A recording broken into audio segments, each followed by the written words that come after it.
എൻ്റെ കൂടെ തന്നെ ഒരു ബാച്ചിൽ ഈ പൈസ അടയ്ക്കുന്നതിന് മുമ്പ് ഈ 2 തവണ ഫെയിലായ ഒരു കൊച്ചുണ്ടായിരുന്നു. അപ്പോൾ അവനും ഓൾറെഡി ടെർമിനേഷൻ കോൺട്രാക്ട് സൈൻ ചെയ്ത് നിൽക്കുകയാണ്. എൻ്റെ മുമ്പിലുള്ള ബാച്ചിലുള്ള 2-3 പേര് ടെർമിനേഷൻ കോൺട്രാക്ട് സൈൻ ചെയ്ത് നിൽക്കുകയാണ്. അപ്പോൾ എൻ്റെ ബാച്ചിലുള്ള ബാക്കി എല്ലാവരും ഫ്ലൈയിങ്ങിന് പോയി. ഞാനും ബാക്കിയുള്ള 3 പേര് മാത്രമാണ് ഇവിടെ ഇങ്ങനെ നിന്ന് പോയത്. അപ്പോൾ അങ്ങനെ അടുത്തൊരു അറ്റംപ്റ്റ് തന്ന് മാതാവ് അനുഗ്രഹിച്ചു.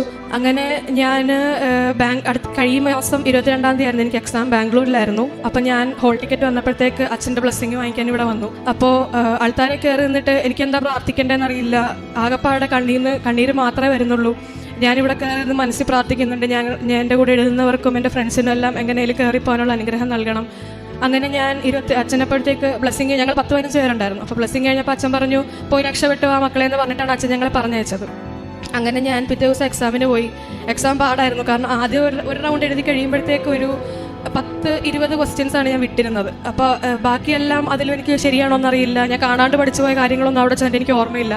പരീക്ഷയ്ക്ക് കയറുന്നതിന് മുമ്പ് തൈലം വെച്ച് കുരിശ് വരച്ച് ഉപ്പും എടുത്തിട്ടാണ് ഞാൻ കയറിയത്.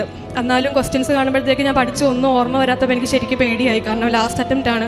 ഇനി എന്ത് ചെയ്യുമെന്നറിയില്ല. ഇതില്ലാണ്ട് എനിക്കിനി US പോകാൻ പറ്റത്തില്ല, മുമ്പോട്ട് ട്രെയിനിങ് ചെയ്യാൻ പറ്റില്ല.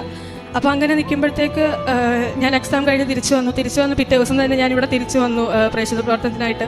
അങ്ങനെ 3-ാമത്തെ ദിവസം ഇന്നലെയാണ് എനിക്ക് റിസൾട്ട് വരുന്നത്.